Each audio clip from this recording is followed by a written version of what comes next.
Good afternoon, everyone, and welcome to today's takeaway teaching.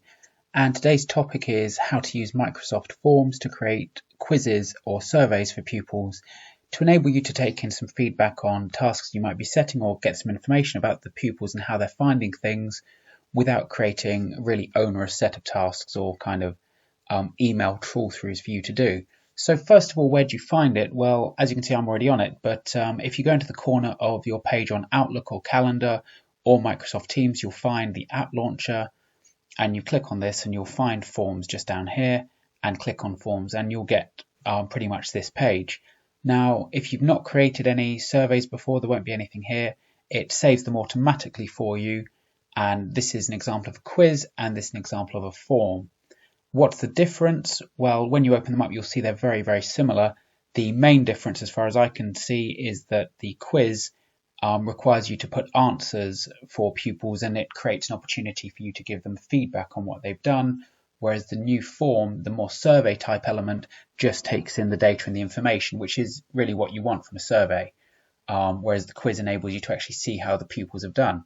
So I sent round a remote teaching and learning survey to people earlier today, and so if you choose to do this with, say, some of your colleagues, say if you're head of department and you want to get an idea how people are finding things, or just your pupils and how they're finding things. So here I created my set of questions. You can create a series of options for people. You can create free texts, and it gives you responses here, which I won't go into in this sense, but you can also turn those into an Excel document. You can preview the questions to get an idea of what it would actually look like if you were to do it, and what it physically looks like. And just, I suppose, to get a sense of, is it a user-friendly document that you've created? And you can also play around with the themes if you want to. So again, this is a relatively easy thing to do, but I created a kind of teachery one, I suppose, from the lab, but you've got a variety of colours or options, or if you're a bit more skilled than I am in terms of your IT nuances, then you can customize the theme accordingly. How do you share it with people? You just go to share here. It will give you a copyable link. There's a copy button just there, and you can pull that out really, really easily and send it as an email or as an attachment to someone. So going to what I think is going to be something we use more regularly, I'm certainly going to use this a lot, and actually it'll be something I use, I think, quite a lot when we're back in the classroom, is the quiz option. I found this incredibly helpful. A few weeks ago, I set a homework for pupils that was enrichment reading, and here's the accompanying YouTube guidance video. And satisfying 199 views there, some very, very bored pupils and people at home there. And it went through the nature of reading 3 different articles about Robert Louis Stevenson and Jekyll and Hyde. Context of the late Victorian era is a crucial element of studying English literature, so I thought it would be useful. But as I'm no longer teaching that class, I'm not in front of them, I can't question them to check their understanding, to check if they did it. I can't do a retrieval practice type do now, so I've got to get a better sense of how they're doing through an online quiz. So in Forms, I was able to create a contextual reading quiz, just an emphasis here, and then go through it accordingly. So it created a set of questions, and then similarly I can get the responses and see how the pupils have done. The thing I would be cautious of is making sure your answers are very precise, and actually that not only are they precise, but you have a range of options there, because here you can see in this question, the answer is Frankenstein, but several students put Frankenstein by Mary Shelley, and it was marked incorrect because I'd only written Frankenstein in the answer box in the options. So actually, it's quite good, I think, in helping you plan quizzes, because it means you have to anticipate what could be the likely range of answers to make sure pupils get those correct. Now, what's good with that is I can review the answers, and so if we take this pupil here, now Amelia is marked incorrect by the computer because of she put Frankenstein by Mary Shelley rather than Frankenstein, so I can correct that to 1 and submit that, and then that will show her score as the correct one.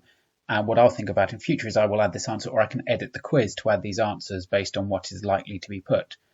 So if I look back at the questions, here are my questions. And again, it's important to make sure that there's that range of answers that pupils have got. And again, you can vary the themes. And again, in terms of sharing it, this was really easy. So with the share, just click on that again, and you get the copyable URL. And I put this into their Go for Schools link. And clearly the fact that 7 pupils have already done it shows that they can access it in a really, really easy fashion. So as you can see, so if you want to create a survey, go to Forms, add new, and then you get a choice of the kind of response that you want each time. So say a question involving some choices, you can add multiple ones, add new, a text. Here you could add a rating, a star rating of how people found it. I think that's a useful thing.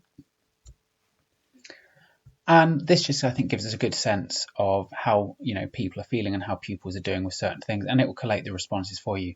Then if we go back to Forms, if we then go to the quiz and add new, and let's have a text here.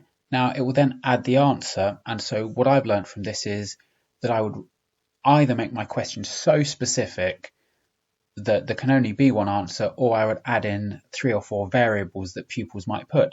A pupil who puts Frankenstein by Mary Shelley is adding really useful extra detail there, and it's a bit unfair that they're automatically marked incorrect for that. So that's something I can review there, which I think would be helpful for them.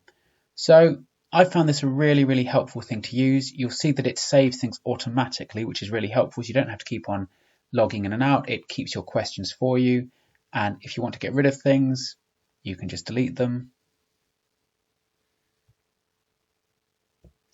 And that's nice and easy and allows you to create a clean, tidy page, collating responses from students in a really, really simple fashion.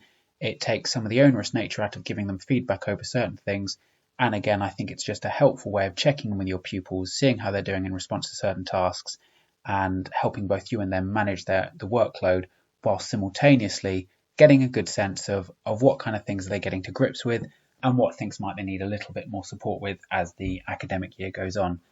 I hope that's been helpful for everyone. Please feel free to email me with any questions or any difficulties you found using Microsoft Forms.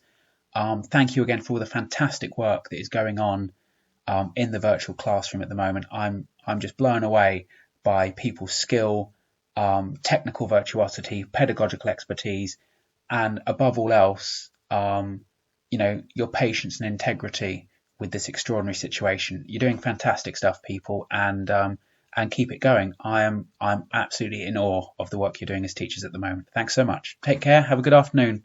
Bye.